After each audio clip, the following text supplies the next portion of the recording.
कभी आपने किसी ने ये वर्ड सुना है,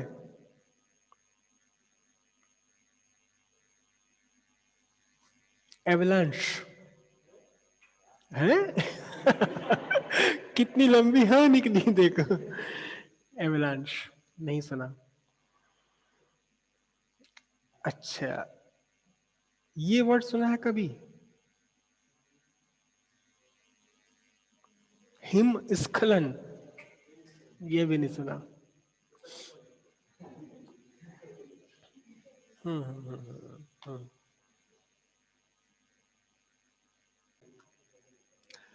अच्छा, कभी ये वर्ड पढ़ा आपने, कभी ये वर्ड सुना हो,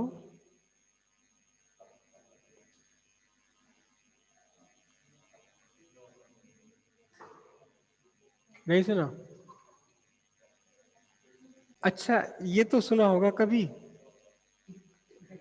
कि पहाड़ टूट गया, है ना? पहाड़ टूट गया या फिर पहाड़ खिसक गया।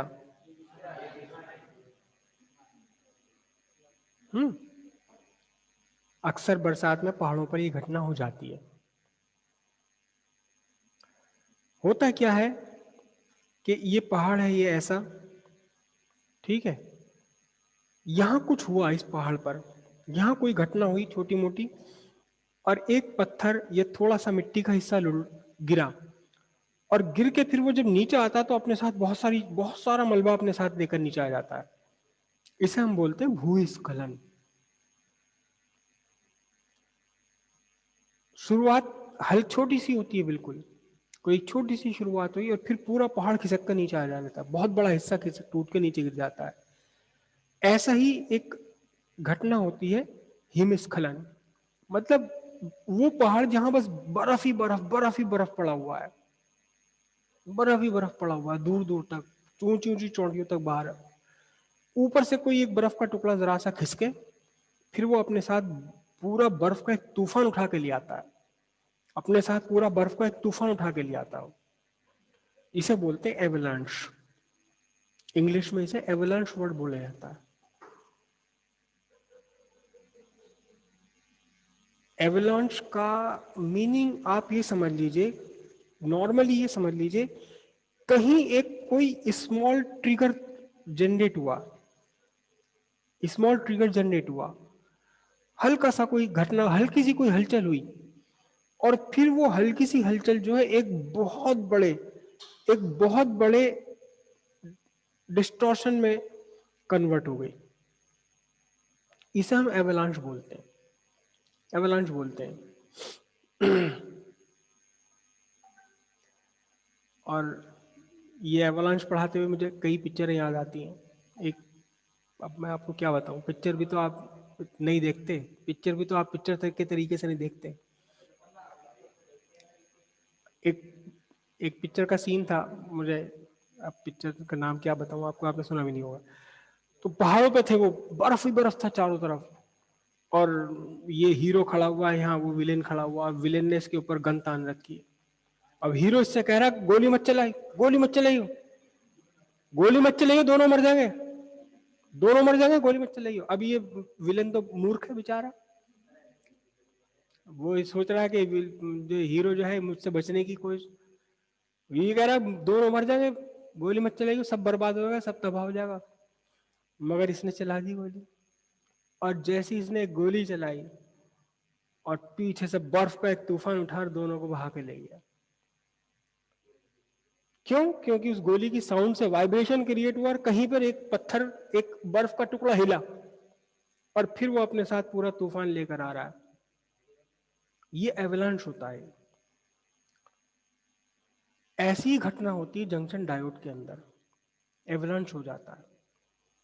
कैसे एवलांश होता है? काश कि आप देख पाते कि एवलांश कैसे होता है जंक्शन डायोड के अंदर। मुझे दिखाई दे रहा है इस समय।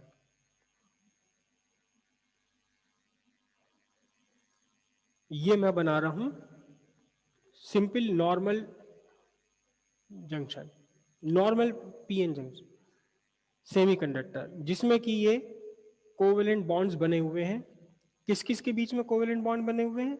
सिलिकॉन सिलिकॉन एटम के बीच में कोवेलेंट बॉन्ड बने हुए हैं, और सिलिकॉन फास्फोरस या सिलिकॉन एल्युमिनियम जो भी है, हम उन उसको कंसीडर नहीं कर रहे, हम ये बॉन्ड बने हुए हैं। इस बॉन्ड में इलेक्ट्रॉन है, एक बॉन्ड के अंदर 2 इलेक्ट्रॉन है, एक एक इस वाले ने दिया, एक इस वाले ने दिया, 2।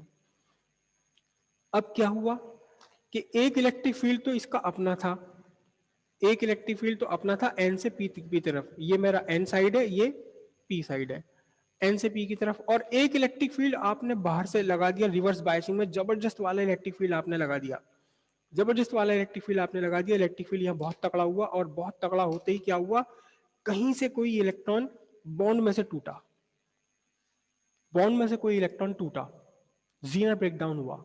बॉन्ड में से इलेक्ट्रॉन टूटने का मतलब जीनर ब्रेकडाउन हुआ। इलेक्ट्रॉन टूटा यहां से इलेक्ट्रिक फील्ड के इफेक्ट से, और जैसे ये स्ट्रॉन्ग इलेक्ट्रिक फील्ड, अभी तो यहां बंधा हुआ था इलेक्ट्रिक फील्ड में, के इलेक्ट्रिक फील्ड के कारण, इलेक्ट्रिक फोर्स के कारण, F equals to e into e के कारण ये बॉन्ड में से निकल कर बाहर आ गया। लेकिन जब ये फ्री हो गया तो अब भी तो ये इलेक्ट्रिक फील्ड में है, ये एकदम से बहुत तगड़ी काइनेटिक एनर्जी गेन कर लेता है, स्ट्रॉन्ग इलेक्ट्रिक फील्ड में, और आके इसने दूसरे इलेक्ट्रॉन पर टक्कर मारी और इसे भी निकाल दिया। अब 2 इलेक्ट्रॉन निकल गए, इस इलेक्ट्रॉन ने यहां एक टक्कर मारी, फिर इसने इलेक्ट्रॉन निकाल दिया, इसने इलेक्ट्रॉन यहां टक्कर मारी, एक और इलेक्ट्रॉन निकाल, 2 और इलेक्ट्रॉन खुद भी और एक और निकाल दिया, और एकदम के साथ बिल्कुल चेन रिएक्शन बन जाती है, और पूरा का पूरा ये जंक्शन, पूरा का पूरा जंक्शन ढह जाता है, एकदम पहाड़ की तरह ढह जाता है। जीनर ब्रेकडाउन होते ही, जीनर ब्रेकडाउन होते ही तुरंत हो जाता है कौन सा, एवलांश ब्रेकडाउन। दोनों इफेक्ट, जीनर ब्रेकडाउन और एवलांश ब्रेकडाउन, दोनों इफेक्ट मिल करके क्रिएट कर देते हैं large number of free electrons. Holes भी बनते हैं हालांकि, लेकिन उन होल्स का कोई कंसेप्ट ही नहीं रहा। तो इलेक्ट्रॉन इतने सारे हो गए कि बहुत तगड़ा चार्ज कैरी कर लेंगे। Large number of free electrons हुआ तो एकदम से इसकी जो कंडक्टिविटी है, कंडक्टिविटी एब्रप्टली, अचानक एब्रप्टली इंक्रीज हो जाती है, बहुत जबरदस्त कंडक्टिविटी इंक्रीज हो जाती है, और करंट क्या होगी, करंट आपकी एकदम लार्ज करंट हो जाएगी। जो हमने यहाँ ग्राफ में ये करंट ड्रॉ करी है, ये कहाँ गई, ये जो ग्राफ में हमने यहाँ करंट ड्रॉ करी है, रिवर्स करंट, कहाँ चली गई रिवर्स करंट, जो ये हमने लार्ज रिवर्स करंट एकदम से इंक्रीज कराई है, ये केवल जीनर ब्रेकडाउन का इफेक्ट नहीं है, ये जीनर और जीनर का ब्रेकडाउन होते ही तुरंत क्या हो गया, एवलांच ब्रेकडाउन हो गया। दोनों के इफेक्ट से number of charge carriers per unit volume abruptly increase हो गए, भयंकर रूप से इंक्रीज हो गए, और जब number of charge carriers increase हो गए तो फिर करंट भी इंक्रीज हो जाती है बहुत तगड़ी। ये एवलांच ब्रेकडाउन है, ठीक है। अक्सर एग्जाम में पूछा जाता है कि एवलांच ब्रेकडाउन और जीनर ब्रेकडाउन के में डिफरेंस क्या है। जीनर ब्रेकडाउन में इलेक्ट्रॉन निकला है बॉन्ड में से इलेक्ट्रिक फील्ड की इफेक्ट से,